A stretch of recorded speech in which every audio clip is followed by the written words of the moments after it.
Welcome, my dear students.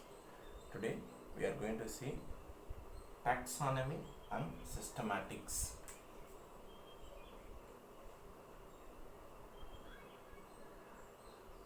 Taxonomy and systematics. இது ரெண்டையும் தான் நாம் பார்க்க போகிறோம். First, what is taxonomy? Taxonomy na enna? Already நம்ம படிச்சதுதான். Taxonomy is a scientific way of arrangement of organisms.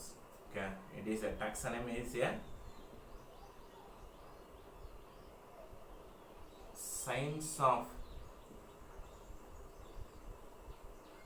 arrangement of organisms. Science of arrangement of organisms. Okay, so that's taxonomy. And this arrangement based on either based பண்ணி அப்படின்னா based on the description, based on description, identification,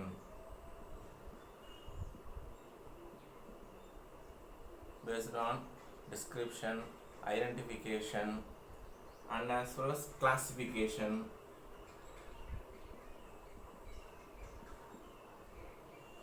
and naming. Okay, the science of arrangement of organism based on description, identification, classification, naming into the all organisms. All organisms. எல்லா ஆர்கனிசத்தையும் description based on description, identification, classification, naming process எல்லா ஆர்கனிசமும் including plants, animals and microorganisms. So எல்லாத்தையும் scientific wayல arrange பண்ணக்கூடிய ஒரு process தான் taxonomy அப்படின்னு நம்ம சொல்லுவோம். Taxonomy is a science of arrangement of organisms based on description, identification, classification, naming of all organisms, okay, including plants, animals and microorganisms. இதுதான் taxonomy அப்படின்னு சொல்லுவோம். So taxonomy is a theoretical study.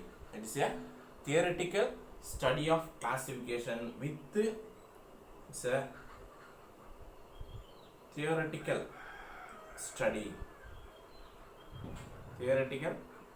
of classification with some rules,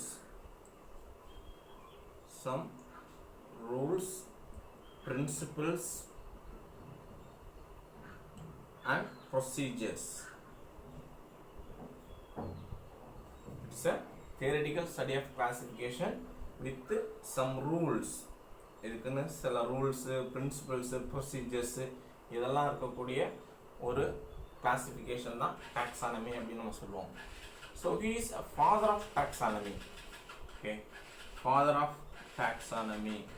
and before we are going to see the father of taxonomy, who coined the name of taxonomy? இந்த taxonomy அப்படிங்கிற அந்த term சொன்னது யார் அப்படின்னு பார்த்தீங்கன்னா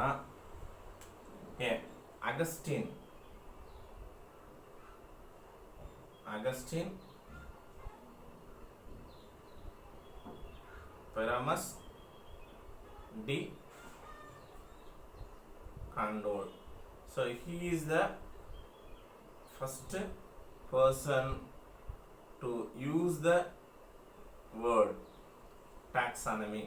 Taxonomyங்கிறத முதல்ல அந்த வேர்டை காயின் பண்ணவது அகஸ்டின் Pyramus de Candolle அப்படிங்கிறவர் தான் first the taxonomy in 1813 first இந்த டேர்ம் காயின் பண்றது taxonomy. ஸோ இங்க father of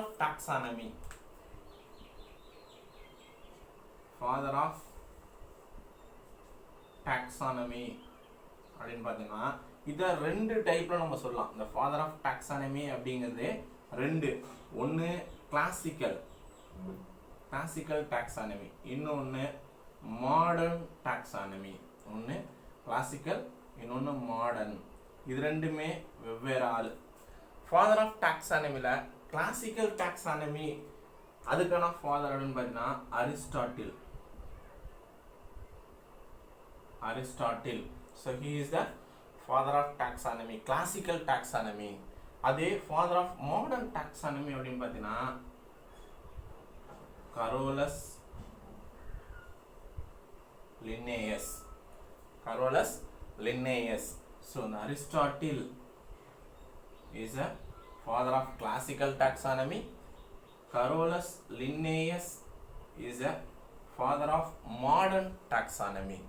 Okay, so this is taxonomy. Okay, next systematics. So systematics adin pathona maximum objective wise. Okay, the objective wise systematics and taxonomy nearly same. Systematics taxonomy both are nearly same objective wise. So objective wise pathina taxonomy arrangement of organism da, systematics arrangement of organisms da. So objective wise both are like same. Okay, கிட்டத்தட்ட ரெண்டும் ஒரே மாதிரி தான் இருக்கும். But some differences are there. Okay, இல்லைன்னா objective wise இதுவும் classification of organism தான், இதுவும் ஆர்கனிசம் தான் கிளாஸிஃபை பண்ணுறது தான். ஆனால் சிஸ்டமேட்டிக்ஸ் அப்படிங்கிறது கொஞ்சம் டிஃப்ரென்ஷியேட் ஆகும். ஸோ என்ன அப்படின்னா the main and objective of systematics is identification,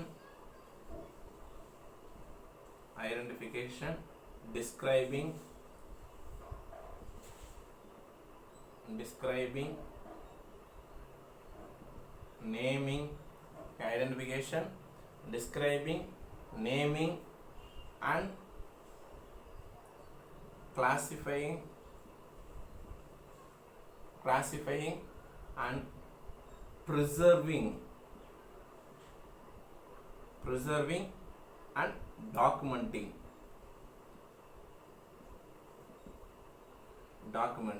So these are all the main process of systematics: identification, describing, naming, classifying, preserving and documenting. Okay, so these are all the main objectives of systematics. Along with that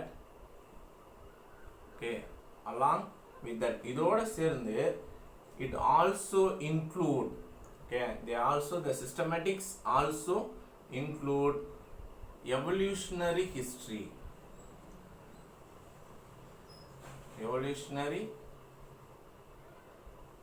of organisms, environmental adaptation of organisms, and finally interrelationship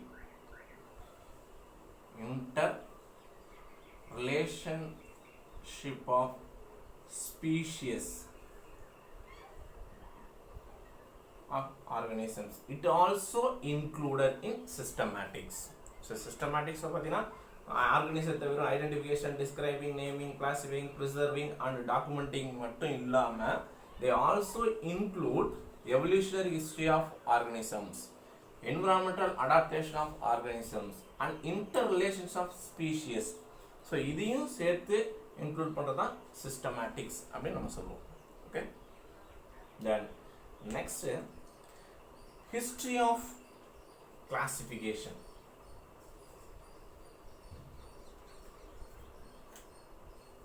History of classification தான் அடுத்து நம்ம பார்க்க போறோம்.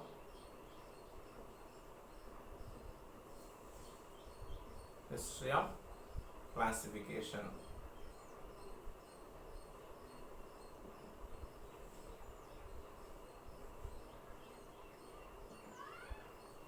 So classification first எப்படி ஆரம்பிச்சது, அதுல இருந்து modern classification எப்படி டெவலப் ஆச்சு, ஸோ அதை தான் நம்ம பார்க்க போகிறோம். ஸோ இயர்லி கிளாசிஃபிகேஷன், ஸோ ஆரம்ப காலத்தில் இந்த ஆர்கனைசத்தை கிளாஸிஃபை பண்ணுறது அப்படிங்கிறது பார்த்தீங்கன்னா எதை பேஸ் பண்ணியிருந்ததுன்னா based on the morphology and habitat அப்படின்னு சொல்லுவோம். Early classification. ஆரம்ப காலத்தில் கிளாசிஃபிகேஷன் அப்படிங்கிறது என்ன அப்படின்னா based on morphology and habitat, அதோடைய வாழிடத்தை பொறுத்தும் அண்ட் மார்ஃபாலஜி அதோடைய புறத்தோற்றத்தை பற்றியும், இதை ரெண்டுத்தையும் பொறுத்து தான் இயர்லி கிளாசிஃபிகேஷன். ஆரம்ப காலத்தில் அனிமல்ஸை பிளான்ஸை கிளாஸிஃபை பண்ணியிருக்காங்க, ஒன்று ஹேபிடேட் அண்ட் மார்ஃபாலஜி. ஸோ அப்போ என்ன பண்ணியிருக்காங்கன்னா தே கிளாஸிஃபைடு இந்த ஆர்கனிசம் இன்டு டூ. ஃபஸ்ட்டு ரெண்டு தான் கிளாஸிஃபை பண்ணியிருக்காங்க, டூ. ஒன்று பெனிஃபிஷியல், ரெண்டாவது ஹார்ம்ஃபுல் அப்படின்னு கிளாஸிஃபை பண்ணியிருக்காங்க. Okay, early classification. அடுத்தது 5 டைப்பாக கிளாஸிஃபை பண்ணியிருக்காங்க. ஸோ அடுத்து கொஞ்ச நாள் கழிச்சு அதை என்ன பண்ணியிருக்காங்க 5 டைப்ஸாக. ஓகே, ஒன்று டொமஸ்டிக், நமக்கு பயன்படக்கூடியதா. ரெண்டாவது வைல்டு, காட்டில் இருக்கக்கூடியதா. மூணாவது க்ரீப்பிங், ஊர்ந்து போகக்கூடியதா. நாலாவது ஃப்ளையிங், பறக்கக்கூடியதா. அஞ்சாவது ஸ்விம்மிங், அக்வாட்டிக்கா. ஸோ இந்த மாதிரி 5 கேட்டகரியில் கிளாஸிஃபை பண்ணியிருக்காங்க. இது எல்லாமே எதை பொறுத்து அப்படின்னா இதோட ஹேபிடேட்டையும் மார்ஃபாலஜியும் பொறுத்து இயர்லி கிளாஸிஃபிகேஷன் அப்படிங்கிறது இந்த பேஸ் பண்ணி தான் நடந்திருக்கு. அதுக்கப்புறம் தான் அரிஸ்டாட்டிலோட கிளாஸிஃபிகேஷன் அப்படின்னு நம்ம சொல்லுவோம். So father of classical taxonomy அப்படின்னு நம்ம சொல்கிறோம். அதே சமயம் ஃபாதர் ஆஃப் சுவாலஜின்னு சொல்லுவோம் அரிஸ்டாட்டில். அவருடைய கிளாஸிஃபிகேஷன் அரிஸ்டாட்டில். ஸோ இவருடைய கிளாஸிஃபிகேஷன் தான் அடுத்தது. ஸோ இந்த அரிஸ்டாட்டிலோட classification, he is the first person to classify the organisms. Organism தான் முதல்ல ஒரு பேசிக் பிரின்சிபல், அதாவது பேசிக் கேரக்டர்ஸ் ஆர் ஃபண்டமெண்டல் கேரக்டர்ஸை வச்சு கிளாஸிஃபை பண்ணது யார் அப்படின்னா அரிஸ்டாட்டில் தான். So he only classify the organism on basic group plants and animals. So animals அதாவது ஆர்கனிசத்தை பிளான்ட்ஸ் அண்ட் அனிமல்ஸ் அப்படின்னு கிளாஸிஃபை பண்ணது யார் அப்படின்னா Aristotle. We know that Aristotle is also called as father of zoology. Okay, father of zoology அப்படின்னு கேட்டால் யாருன்னா சொன்னோம் அரிஸ்டாட்டில் அப்படிங்கிறது தான் is father of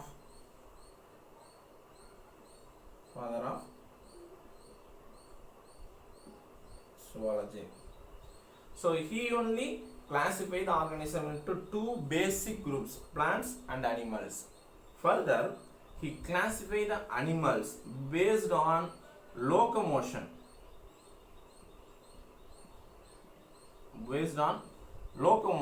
The locomotion பொறுத்து he classified the organism into 3 types. இவர் 3 டைப்பா பிரிக்கிறார். ஒன்று வாக்கிங், நடக்கிறது. ஓகே, ரெண்டாவது ஃப்ளையிங், பறக்கிறது. மூணாவது ஸ்விம்மிங். ஓகே, இது டெரஸ்ட்ரியல், இது ஏரியல், மூணாவது அக்வாட்டிக். பேஸ்ட் ஆன் லோகோமோஷன், அவர் எதை பேஸ் பண்ணி அந்த அனிமல்ஸை கிளாஸிஃபை பண்ணுறாரு அதோடைய மூவ்மெண்ட். ஓகே, அது எப்படி மூவ் பண்ணுறதுங்க பொறுத்து. ஒன்று நடந்தது வாக்கிங் அப்படிங்கிறார். இன்னும் குரூப் ஆஃப் ஆர்கனிசம் பறக்கிறத ஃப்ளையிங் அப்படிங்கிறார்.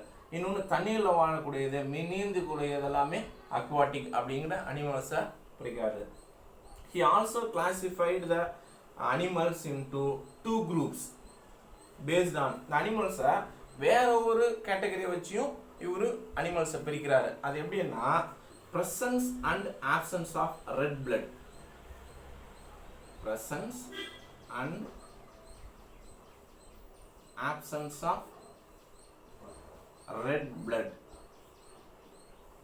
இந்த ரெட் பிளட் இருக்கிறத பொறுத்து அனிமல்ஸை 2 குரூப்பாக பிரிக்கிறார். இந்த ரெட் பிளட் எதுக்கெல்லாம் இருக்கோ எதுக்கெல்லாம் இல்லை அப்படிங்கிறத பொறுத்து அனிமல்ஸை. இந்த 2 குரூப்புக்கும் பேர் என்ன அப்படின்னா presence of red group, Enaima. So Enaima அப்படின்னா presence of red blood. Okay, அதே இன்னொரு குரூப் அப்படின்னு பார்த்தீங்கன்னா அனைமா அப்படின்னு சொல்ற. அனைமா. ஸோ அனைமா அப்படிங்கன்னா absence of red blood. absence of red blood. So red blood இருக்கக்கூடியது எனைமானும் ரெட் பிளட் இல்லாமல் இருக்கிறது அனைமானும் பிரிக்கிறாரு. So he is the first person of basic and fundamental classification of organisms. Plants அனிமல்ஸ்னு பிரிக்கிறாரு. அனிமல்ஸ் லோகோமோஷனை வச்சு பிரிக்கிறாரு. Then also he classified the animals from 2 categories based on the presence and absence of red blood. என்னதான் இவருடைய இந்த classification இருந்தாலும் இதில் நிறைய லிமிட்டேஷன்ஸ் இருக்கு. இதில் நிறைய லிமிட்டேஷன்ஸ் இருந்தது. என்ன அப்படின்னா இவர் ஜென்ரலாக வாக்கிங், ஃப்ளையிங், ஸ்விம்மிங் அப்படின்னு பிரிச்சிட்டாரு. ஆனால் அதில் நிறைய லிமிட்டேஷன்ஸ். ஸோ உதாரணத்துக்கு எடுத்தோம் அப்படின்னா தண்ணியில் நீந்தக்கூடிய வாழக்கூடியது எல்லாமே அக்வாட்டிக் அப்படிங்கிறாரு. ஆனால் ஃப்ராகோடைய டாட்போல் நம்ம எடுத்துட்டோம்னா ஃப்ராகோடைய டாட்போல், இந்த டாட்போல் லார்வா அப்படிங்கிறது பார்த்தீங்கன்னா ஃப்ராகோடைய லார்வா. இந்த லார்வா எடுத்துட்டோம்னா இது அக்வாட்டிக். பட் அதுவே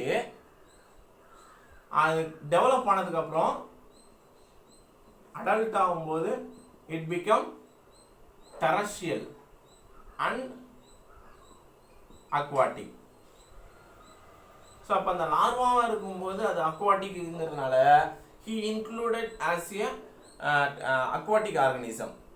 பட் ஆனால் அது அடல்ட்டாக மாறும்போது அது மாறும்போது நம்ம என்ன சொல்கிறோம், ஆம்ஃபிபியா அப்படின்னு சொல்லுவோம் மாடர்ன் கிளாசிஃபிகேஷனில். அப்போ அவர் என்ன பண்ணார், அதை டாட்போல் லார்வா தண்ணியில் இருந்தனால he is consider as a aquatic organism. So இந்த மாதிரியான limitations.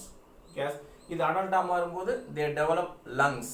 Okay, they can respire with environmental atmospheric air with lungs. But ஆனால் லார்வா இருக்கும்போது தே ஹாவ் கில்ஸ். லார்வா இருக்கும்போது கில்ஸ் இருக்கும். அதுவே அடல்ட்டாக வரும்போது அதுக்கு லங்ஸ் டெவலப் ஆகும். அப்போ அதான் அக்வாட்டிக் அப்படின்னு அவர் கிளாஸிஃபை பண்ணதும் அதை எடுத்துக்க முடியாது. ரெண்டாவது அப்படின்னு பார்த்தீங்கன்னா ஃப்ளையிங் கேரக்டர். இந்த ஃப்ளையிங் கேரக்டர் எல்லாத்தையும் பேர்ட்ஸ் அப்படின்னு சொன்னார். ஓகே, ஆனால் பேர்ட்ஸ் அப்படின்னு பார்த்தீங்கன்னா birds also fly, bat also fly and insects. Flying insects also fly. So இது மூணுமே பறக்கக்கூடியது. ஆனால் இது மூணுமே என்ன கிடையாது, ஒரே கேட்டகரி கிடையாது. So birds separate category, bat அப்படிங்கிறது it's a flying mammal, insects அப்படிங்கிறது it's a invertebrate organism, a group of organism. So these 3 organism can fly. இது மூணுமே பறக்கக்கூடியது. அப்போ மூணுமே ஒன்று அப்படின்னு அவர் கிளாஸிஃபை பண்ணார். இதுவுமே அதை ஏற்றுக்க முடியாது. நாலாவது, பறக்கக்கூடியது தான் பேர்ட்ஸ் அப்படின்னா some of flightless birds, kiwi, ostrich. So இந்த மாதிரியான பேர்ட்ஸ், ஃப்ளைட்லெஸ்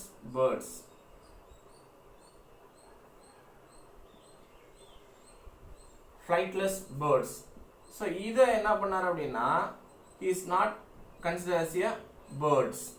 ஓகே, ஸோ இந்த மாதிரி நிறைய லிமிட்டேஷன்ஸ் இருந்தது அரிஸ்டாட்டிலோடைய கிளாசிஃபிகேஷனில். But even though there are more limitations, it was believed more than 2000 years. More than 2000 years it was believed up to 16th century. Okay, கிட்டத்தட்ட இவருடைய அந்த டெசிமோடினா 300 BC. Okay, இந்த காலகட்டத்தில் தான் இவர் இந்த கிளாசிஃபிகேஷனை சொல்கிறாரு. ஓகே, அவருடைய புக்கு மூலயமா கிளாசிஃபிகேஷன் ஆஃப் ஸ்பீஷியஸ் அப்படிங்கிறது. ஓகே, அண்ட் அந்த கிளாசிஃபிகேஷனை கிட்டத்தட்ட 2000 வருஷத்துக்கு என்ன பண்ணுறாங்க, அப் டு 16th century வரைக்கும், to 16th century widely accepted these classification. Okay, and one more science one more for his student, his student he called as Theocritus, Aristotle உடைய student.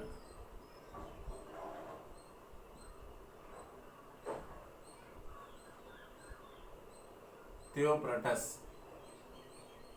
Okay, one of his student of Aristotle உடைய student Theocritus. So he also continuing the study of classification of organisms. இவர் organism classify பண்ணாரு, இவர் அதை continue பண்ணாரு. இவர் எந்த ஃபீல்ட்ல கண்டினியூ பண்ணாரு அப்படின்னா, he classify the plants. He classify the plants. Okay, flora. So he called as father of botany. Father of botany. So one of his student, Aristotle உடைய student Theocritus, he also continuing the classification of plants. So he called as father of botany. Okay, so after our 16th century, the John Ray, the new English naturalist, he introduced the new things to classification. Okay, so அதெல்லாம் அடுத்த class பார்க்கலாம்.